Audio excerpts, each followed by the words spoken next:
everyone, welcome back to Li'l K Artistry. I am Kristen, the artist also known as Li'l K, and this is my studio, my little corner of the art world. As you can tell, I am still recuperating from laryngitis. It's been almost 2 weeks now, and I'm really hoping to regain my voice. It's starting to get a little annoying. I appreciate you all for hanging in and watching the videos though. It was so wonderful. Even more subscribers have come on since the first of the year, and I think this is the third. I don't even know. It's been quite a week already so far, and I'm very excited to be doing another Dutch style bloom pour for you all today with my Abstract Cellism mix. I'm trying to show in these first few weeks of the year, I want to share with you the versatility of this mix. There are so many different styles of art out there, and it seems like each one of them has its own mix or recipe. Some artists call it recipe. And it's hard to know, especially when you're beginning. First of all, it's hard on the budget because you have to buy all these different ingredients, and where do I find this and how do I find that? So in an effort to make it simpler and also fun, because when we get confused, it's not quite as fun anymore, I think. In an effort also to help newer people who are just discovering fluid art to find one mix, one pouring medium they can make themselves, and they can use it for a variety of different styles, a whole bunch of different kinds of looks, and achieve all different kinds of effects with one mix. So this is why I'm doing all these videos showcasing all these different styles of art and all these effects that you can create with the Abstract Cellism pouring medium. And I believe, if I remember correctly, it is back on video, I want to say 233? 133? Oh shoot, I didn't check my notes. I think it's 233. And the pouring medium, I outline it all. I do an entire video mixing, and also in the description you can see how much of each thing to put in the mix. And it's all written right out there for you. And like I said, I'm pretty sure it's video 233. And I'll check and make sure that I put that in the description for this video as well. So welcome back if you are a subscriber. If you haven't subscribed yet and you're just finding my channel, welcome. I'm Li'l K. I'm so glad that you're here with me. I normally don't sound like this. Normally I have a kind of an okay voice, I think. But right now I'm getting over laryngitis, and I always joke with people, I don't get sick very often, but when I do it right. I don't mess around. So I sound a lot worse than I feel. I feel great. I feel fine, 100% fine, but my voice is still bad. So welcome or welcome back. Thank you so much. If you haven't subscribed yet, I do hope you will consider it. Lots of videos. I think I'm up over 250 now. A bunch of little shorts in there that you can watch too. All different kinds of videos and all different styles. So I'm encouraging you to go back and look and see some of the other videos that I did too, because some of those are really fun. Some of them also have Mr. Bentley, my little mascot here at Li'l K Artistry. So what I'm going to do today is I have a 14-inch canvas, and I'm going to do another Dutch style bloom with the Abstract Cellism mix. And I'm using a color palette that I don't normally use today, guys. So what I think I said this in my first video of the year, trying new things this year. I really want to step out, get outside of my comfort zone, and branch out and really grow as an artist. I feel like I've got the basics now, and now I want to try some fun things. One of the things I'm trying is working with new colors.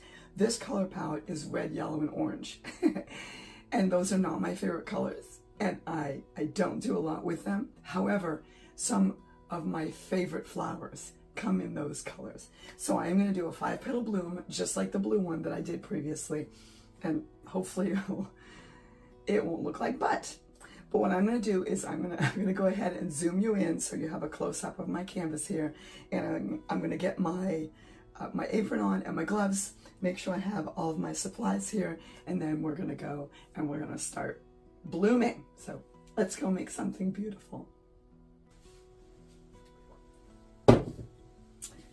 I'm back. Well, that wasn't very long for you, but for me it was a couple minutes. Okay, I'm going to put my gloves on here, and then I'm going to go ahead and get started.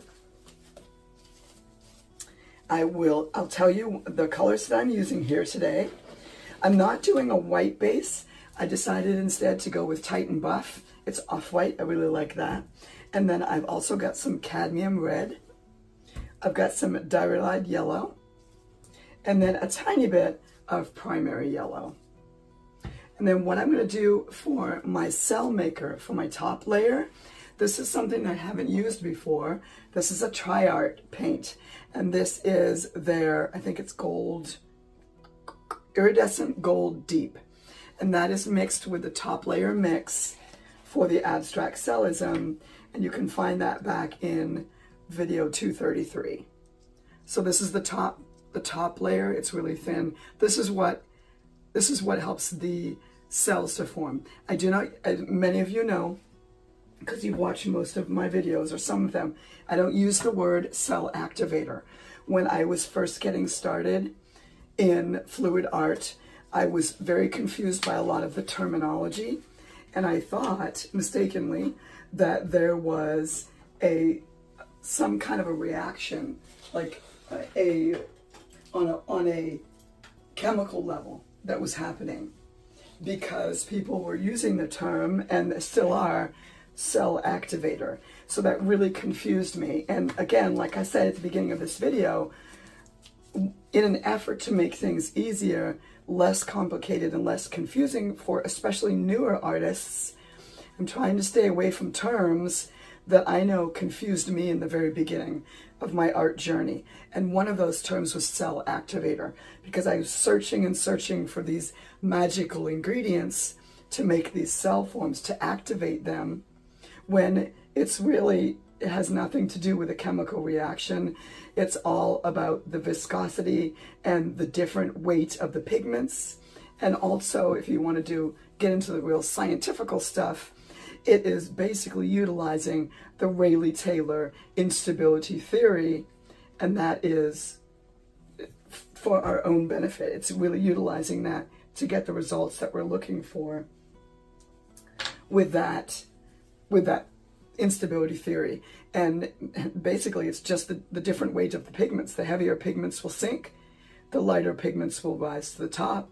And if you can find some sort of an agent or a medium to disperse those pigments in the different weights, that's when, magically the cells form. But there's really nothing magical about it. So when people ask me what I use as a cell activator, I will tell them I don't use a cell activator, because I don't like the term, because it is confusing to new artists. I just use a top layer, and the top layer is just a different mix, and it helps the cells to form. That's all that it is. I don't like to confuse people. And again, I was very easily confused when I first started. So one thing I neglected to do this time, I forgot. I did not put out my base layer of the flow aid, so my canvas is dry.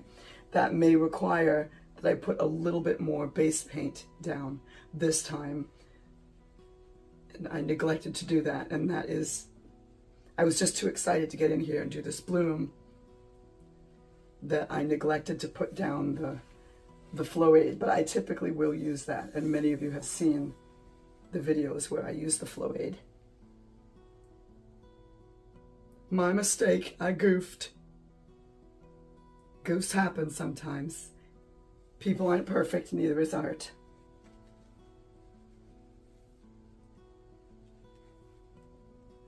And as I explained in the last video when I was blooming, when I did, I think it was the blue one that I did with the white background, that last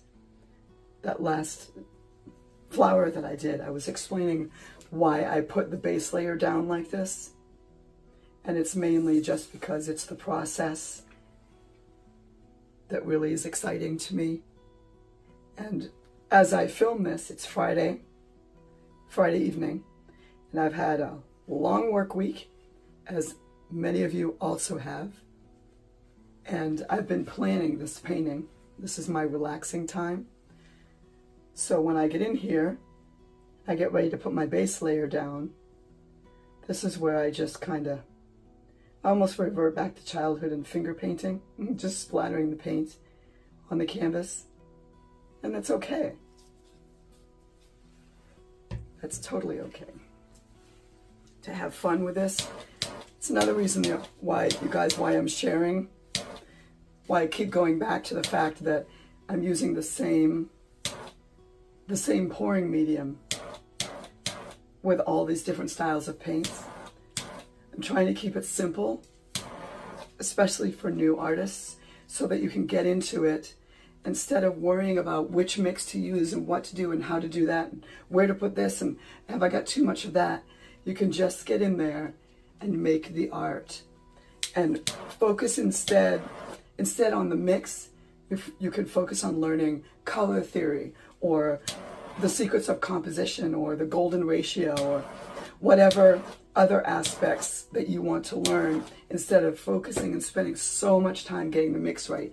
And the only reason that I say that is because that's what I did. I was so focused, laser focused on getting the mix right for so long. I think I missed out on some of the more fun aspects of the art. And fluid art, you guys, fluid art really is fun. And I feel like, and I don't know if you guys feel the same way, do shout out in the comments and let me know if you are a kindred spirit out there. But I feel like once this art style, fluid art, acrylic fluid art especially, once this style of art kind of gets in your blood, it's really hard to get rid of it. Not that I would want to, but it's something that brings so much joy, the process. Even, you guys, even mixing the paints. I will do my paint mixing tomorrow. Tomorrow is Saturday. And I typically do my paint mixing on Saturday morning while I'm having my coffee, or if I'm having a protein shake or a smoothie. I do make vegan smoothies. And I'll take out all my supplies. I'll put them out on the island in my kitchen. I'll put on a show. Or back a week or two ago when it was snowing, I was putting on, because I don't have a fireplace in my home, I was going to YouTube and I was finding one of those cozy fireplaces with the crackling fire. And because I have to turn it up really loud to hear the crackling because of my hearing impairment. It's probably scared my dog half to death, but so I put the fireplace on and I go in the kitchen and I'd mix up all these paints. And I will do that. If I don't need to do it every week, sometimes I'll do it every other week. And sometimes I don't. Sometimes I'll do the Abstract Cellism mix, and then other times I do the cloud mix. If I feel like I'm going to be doing a lot of those paintings throughout the week. It really just depends on what I feel like I'm going to be doing that week. Okay, that is my base layer. And that is the Titan Buff. I'm going to have a little sip of my coffee. I'm having tea with honey and lemon. Hold on. It makes my throat feel better. Okay. I am going to... What I want to do is, I think I want yellow in the middle. And then, okay. And then red around the outside. I know the yellow and the red are most likely going to mix and make orange, and that's fine. That's totally fine. What I'm going to do is, like I did with the last one, I put the dark blue in the center. Pretty good puddle of the dark blue. So I'm going to, pretty good puddle of that yellow. And then I'm just going to put a tiny bit of the primary yellow. I don't want too much of that. I'm really liking the dyed yellow. That one's really pretty. And then so the last color that I have, I just want to make sure that I don't have a little dry bit in my spout, because that makes it so that the paint doesn't come out evenly and I get little globs. It's the only drawback of having my Abstract Cellism. I love these squirt bottles. But the one drawback is that quite often I get little dried clumps, globules, whatever you want to call them, in the tip of the bottle, and sometimes it makes it hard for the paint to come out. All right, so what I'm going to do is I'm going to put the red around the outside edge here. And I'm going to do a pretty good amount of it. And I'm going to just drizzle a little bit in the middle like I did last time with the blues. See, it's not coming out very well. I've got a little dry bit in there. I thought I got it. Hold on, you guys.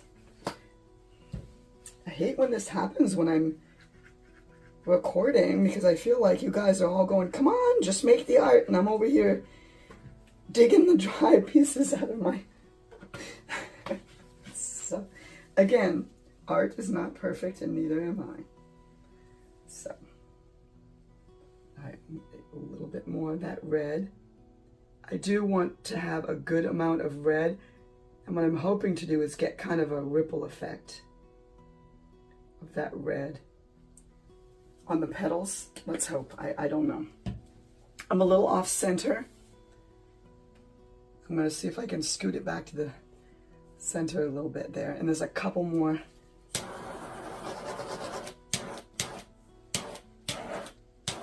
bubbles that I want to pop. I just want to see if I can get that just in the center a tiny bit more. Okay.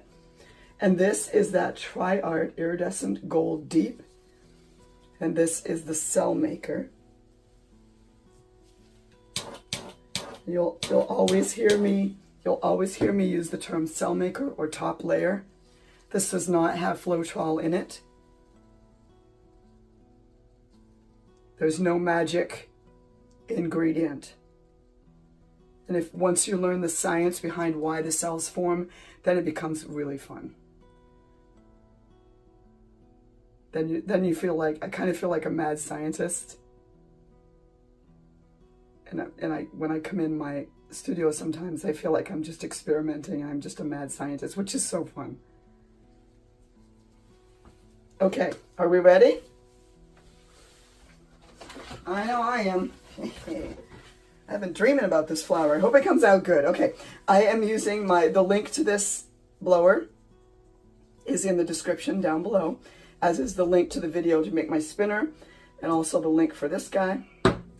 All I did was tape, it came with a smaller diffuser, and I taped a larger one onto it. And then I also taped down the cool button so that I don't have to hold it.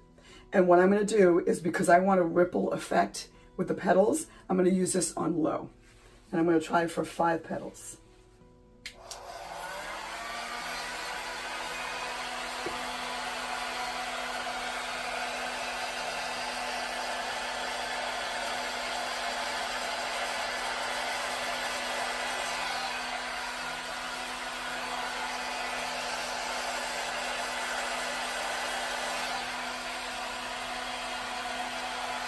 And then I'll turn that off for a second. What you'll see now that I've got the first one done, this is something that no one ever told me, so I really want to spend some time in some of these videos sharing with you. You don't push the paint. The blower is almost perpendicular. And what you want to do is turn your hand a little bit, because I want to curve this one to go this way so that I can get all 5 of them on here.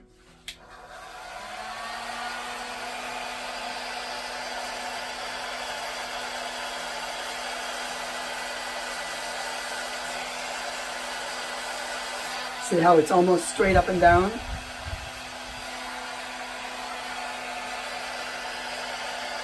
And then you just, a little bit of a twist.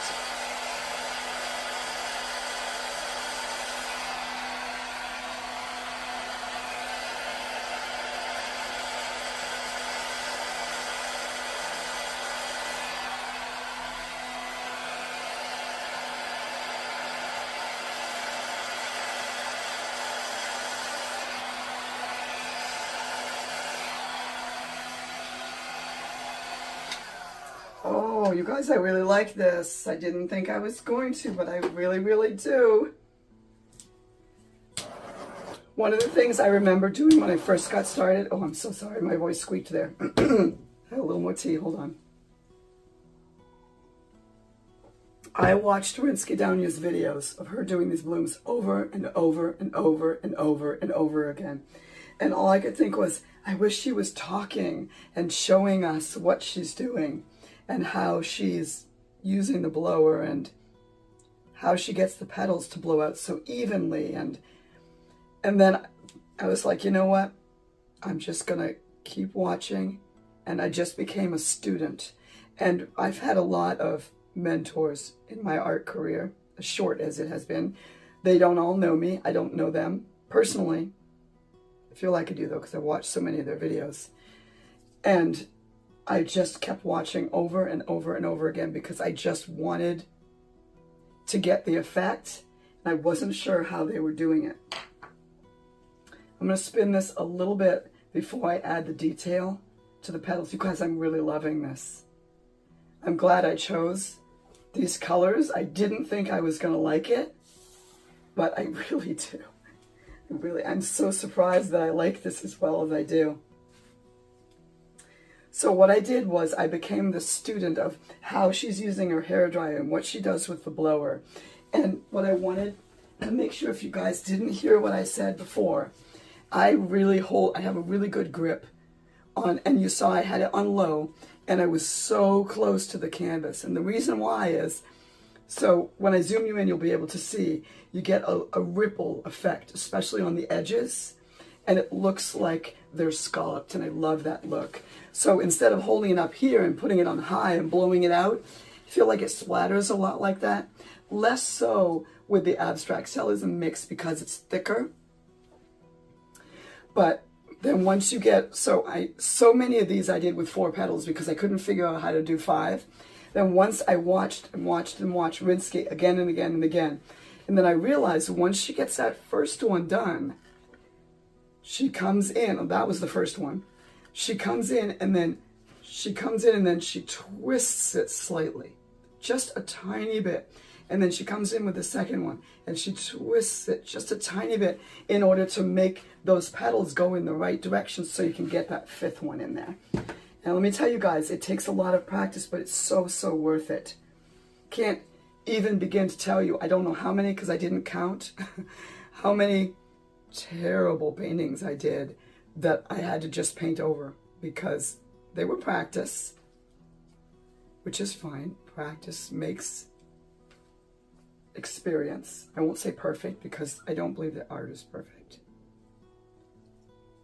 Practice brings experience. And experience is what brings the beauty, I think. So all I'm doing now is I'm just using another dotting tool. This is a tiny one. Ooh, it's got a little piece of something on the end there. And I'm just going with a natural curve to just bring a tiny bit of detail. And I'm hoping once I spin this a little more, that detail will expand a little bit. And sometimes I put little wispies at the tops of the petals. It's really, this is where you can just play around and get creative.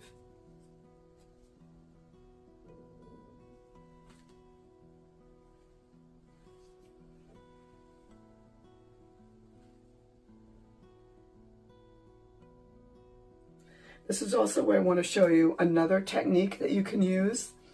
I'm going to try it on this. This is a really good petal to show you on. Hopefully it's close enough so you can see. You can see there's that real dark red area there, and it's not really blended like all the other petals are blended. You can take a dotting tool, and if you drag it up in, you can kind of create, here, let me show you. You can drag that color.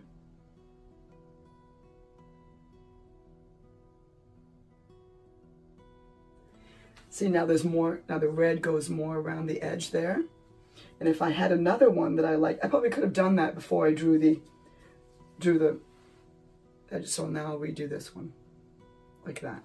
See, that way there's not that big clump of red. You can do that really with any of them. Just play around with it. And you can see that beautiful iridescent gold.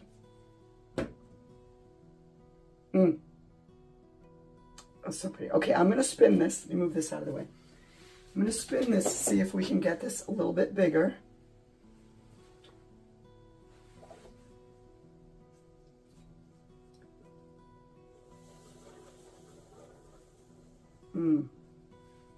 Glorious.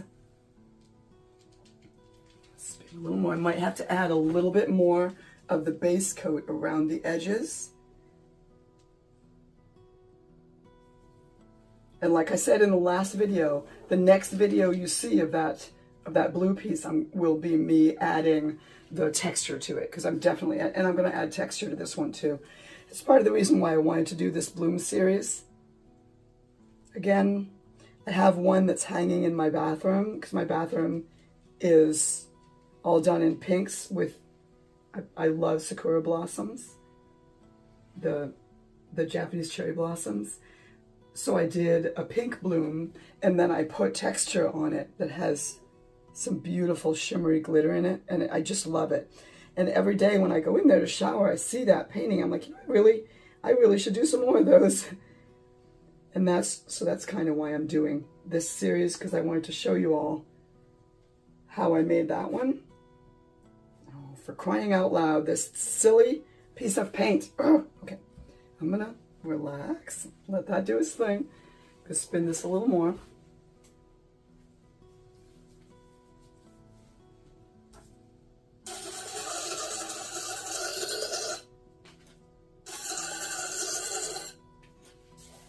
Oh, oh, oh, oh, oh. Sorry, I do get a little weird, a little bit. It's my tea here, hold on.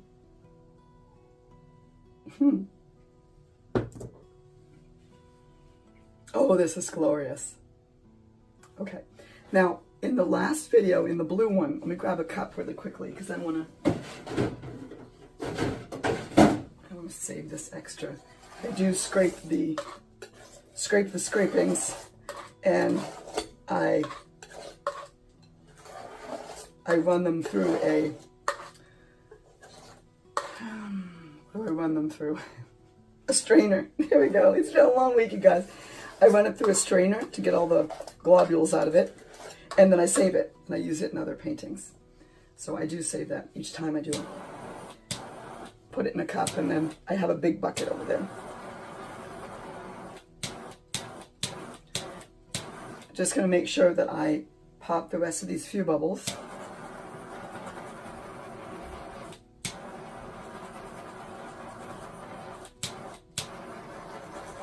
There aren't a ton, but there's a couple of them. Okay. Ooh, ooh, ooh. Oh, that gold is so shimmery, and oh my goodness. Oh, wow. Okay. Now, in the last video, in the blue one, you saw, I think, if you haven't seen it, you can go back and look. What I did was, when I got it about like this, I wanted to slightly distort the center so that it looked like it was at an angle. So we're kind of looking, we're not looking straight down on the bloom, it's kind of at a little bit of an angle. And how I achieve that is I just pull, when there's still some of that top layer that hasn't sunk yet, I will pull the painting in whatever direction that I want the bloom to look like it's pointing. And then I'll spin it some more. And because there's still weight here in the center of the canvas, the weight will shift to whatever direction I move the canvas. So I think what I want to do, I think I want to slide it that way this time. And hopefully you'll see how this works. I hope it works. I say that and then it won't work. So what will happen is this little area here and some of these cells will elongate a little bit. It's just a tiny bit of an illusion. Make sure I'm not going to hit anything here. It's just a tiny bit of an illusion. It's just a little thing that you can do that just creates a little bit more depth. And it makes, I think it makes the painting just a little bit more interesting. And you'll see when I stop this, see how things are kind of going that way now. I'm going to do one more, just a little bit.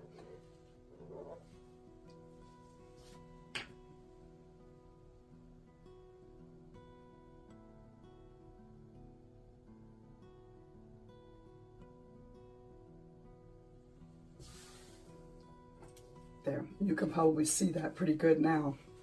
Let me scoot this back here. There we go. And you can see now how it looks like that's kind of the bottom of the flower, and it's opening this way. Let me tilt it so I can see. Oh yeah. I like that. So it's just a tiny bit of a tweak, and that top layer, that gold top layer, will continue to sink and more cells will form, which is another reason why I like to add the texture afterwards, because it's fun. I like playing with texture.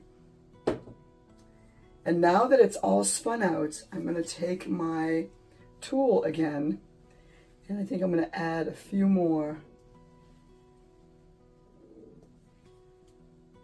just a few more bits of interest.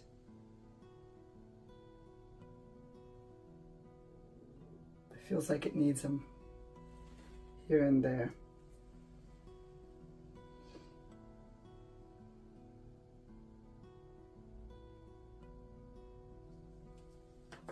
Okay, one thing that I'm noticing is all these petals are off the canvas and this one isn't. So I'm going to try and just blow on it a little bit, and hopefully I won't get my hair in the paint. I'm going to see if I can just elongate it a tiny bit. Let me see. I don't know. Hope I don't cough on the painting. Okay, here we go.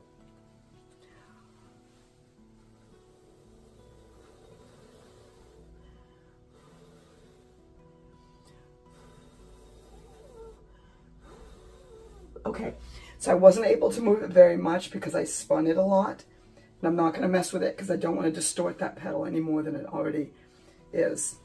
I'm just going to go around the edge here and just make sure that I've got some of that base all around on the sides, because the canvas was dry and I don't want it to have, it's also white, and I don't want it to have big white splotches all along it. I could definitely fix that after it's dry, so I'm not going to be too particular about it.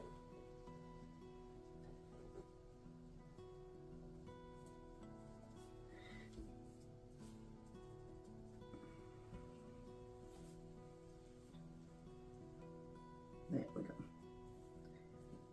And once I get all these little details taken care of, I will come over there and zoom you in so you can see the results of, so far, this step. This is not how it will look when it's totally done and ready for either purchase or a gift or put up in my own. I do have some friends who love red and yellow together, so it's quite possible this will get sold. And how I price my paintings, a lot of you have asked, and I'm not going to go into the detail here, but my art is very reasonably priced, and I do that because I'm not trying to get rich here, but I am trying to enrich the lives of other people with my paintings, and in this case, my flowers. I am trying to just get as much out there as possible. So my art is very reasonably priced. I do have some pieces that are extremely special, and basically, in a nutshell, in a couple of sentences, this is how I price my art. I price my art based upon how sad I will be when I can no longer look upon it, when it's not in my home anymore. So the more I love a piece, the higher the price, basically. But it never goes that high. I want people to be able to afford my art because I want it hanging in people's homes. So if you're a new artist and you're wondering, how do I price my art? And there are some artists out there who've done graphs, which are very helpful if that's how you want to do it, based upon how much paint you used, how much it costs, how much your supplies, how much your time is worth. And I basically feel, for me anyway, it's just how sad I'm going to be when I can no longer look at this beautiful flower that's hanging on my wall. So I'm going to come over there and I'm going to let you guys all see what I'm seeing. And I look forward to your comments, and I certainly hope that you enjoyed this process as much as I did. Put those gloves over there. I'm going to come over there and zoom you in so you can see a close-up of that beautiful center of this flower.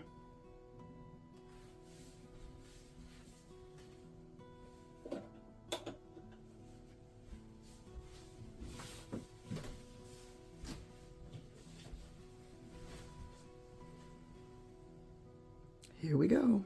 zooming in. And I apologize, my voice is coming through. Probably it's really annoying for you guys right now. I'm so sorry. I'm just going to let the art speak for itself here.